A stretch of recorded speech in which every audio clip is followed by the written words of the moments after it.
Listen to the forest and the tale that is sung. Your adventures have just begun. A place where heroes are truly blessed. Welcome to Evermeadow. What is your quest?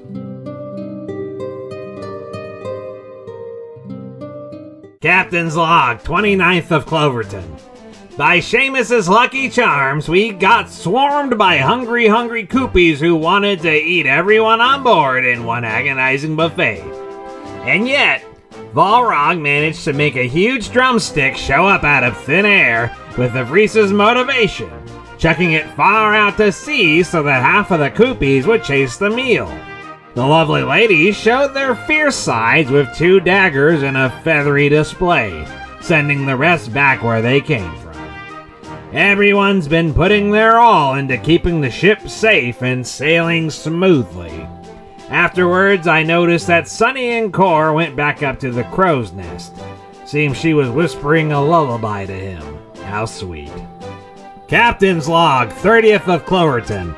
Something tells me that you people aren't exactly regular, but you are definitely the life of the party. After Vreese was playing on his flute, we noticed a spectral forest show up around us, which was really strange at sea.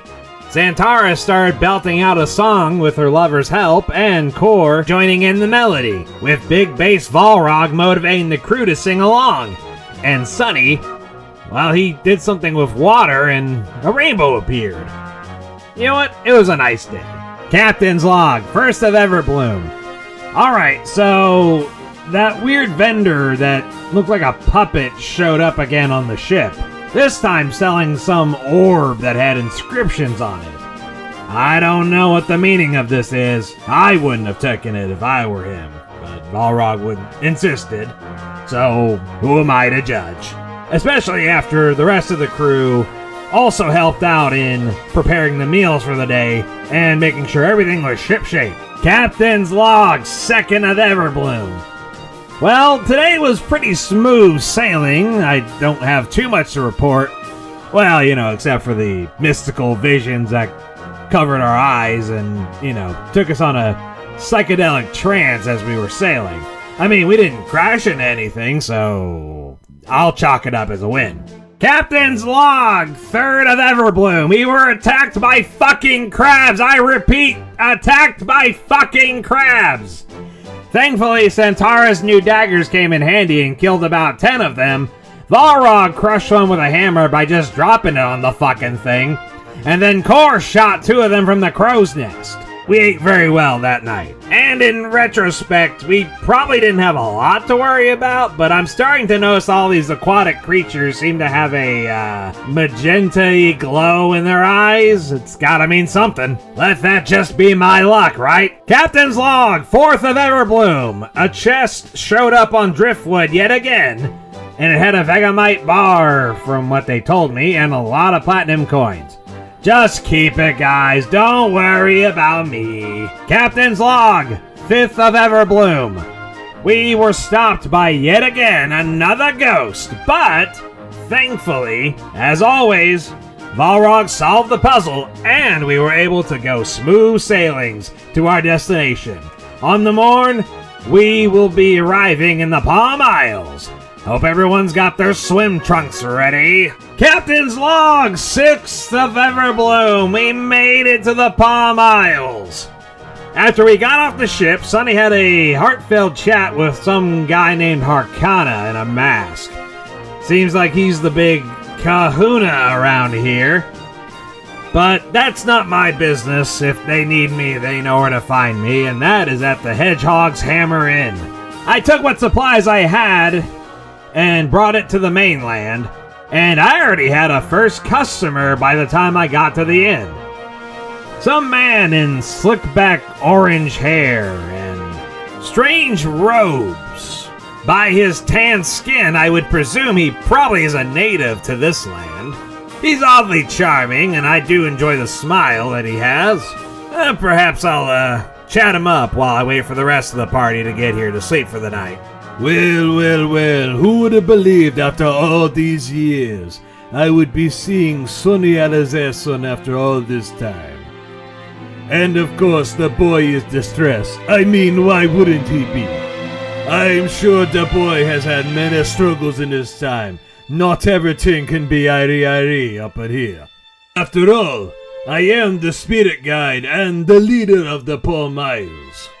When he is ready, I would expect him to join me at the Mystic Sanctuary. He has a long and dangerous ritual that he must go through. Good thing he brought his friends to make sure that he doesn't get too out of control. Oh, spirits, please make sure my boy survives this all. Ah, so that's where you are, my children. Devil Daddy has returned. At least for the moment, anyway. Ah, it was so good to see my disciples yet again. It feels like an eternity since Holy Earth. And for some people, I suppose it has been. Particularly, Waka Blitzman. The man, the myth, the legend, the war crime extraordinaire. When he was alive, there was no unholy deed that he would not do. He was truly terrible to the core, and that is why I was intrigued by him. Yes, absolutely, he was someone who did not deserve to live anymore, and my people made sure of that in strides. But once the Wither burned away his soul and brought him to me, that's when I had my turn to torture him. You cannot imagine the endless amounts of cruelty I have committed against his own soul. But it was not just for the sick pleasure of it. No. I wanted to make sure this irredeemable piece of trash was good enough in his soul to be able to earn redemption. I am firmly of the belief that nearly everything in this entire cosmos can be redeemed, all except Asmodeus. So I hope that the party thinks of this as kind of a passion project. The biggest hurdle, of course, is trying to forgive him for what he's done. After my procedure, there was no remnant of sin or ill will left in his body. Thus, it was like he was reborn anew. Centaur and the rest of the party had a hard choice to make. Should they forgive him for what he's done, and to Centaur's little brothers? Or shall my withering fire purge him on the spot? It was a difficult choice, no doubt. But I am very pleased in their heart of hearts they decided to give him a chance. And after all, they can always make him pay for his crimes and tell Robbie. There was a holy place under the sands that people would be judged by 3 stone figures. Perhaps Waka will take a turn at that. With all the awkwardness out of the way, Balrog purchased several ales of intrigue from Dying Joe, and a new little scheme started to hatch while they were there. For the viewer at home, if you would have ever expected that Waka Blitzman, Grand Wizard of the Morningstar Camp, would ever get the hots for little Dying Joe, well, then you're sicker than I thought. Welcome to the Withering, then. Ah, yes, romance was in the air. Sonny and Core were sure to find themselves a lovely little island where they could make love as the sun began to set. And that's not just a euphemism. As well, Balrog and Olivia decided to make love on the mainland in the sand. Looks like we can chalk up another pregnancy in our party. Santara took her booze and decided to drink the night away, as seeing her brother's kidnapper again is not something that sat well with him. On the other hand, if Reese decided to take a peek at what Dying Joe and Waka were up to, the following might get a little racy. Now I have to ask, what kind of name is Waka anyway? You're really gonna question my name, brother, when you have a name like Dying Joe. Alright, I'll give you that. But seriously, come on, is it like a native thing around here, or? Yeah, brother, I'm sure it's pretty common around here. It's been a while since I've been here. I've been Doing some missionary work in Evermeadow, if you catch my drift. Evermeadow, huh? Well, I just came from there too. What part? Well, me and my gang had a business in the Dark Swamp area. Oh, no shit! Hey, Waka, you're not gonna believe this. Come here.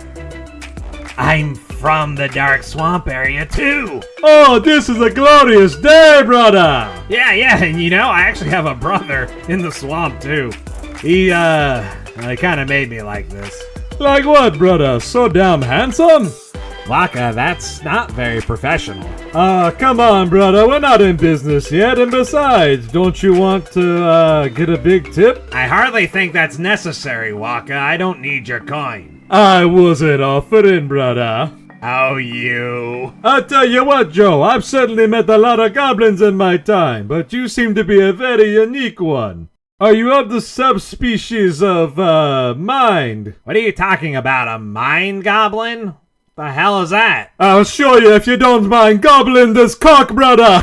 Dear Mortimer, put that thing away! Oh, I didn't mean to offend you, brother. I'll just use this to, stir my drink. Well, come on, let me get a sip at least. Yeah, brother!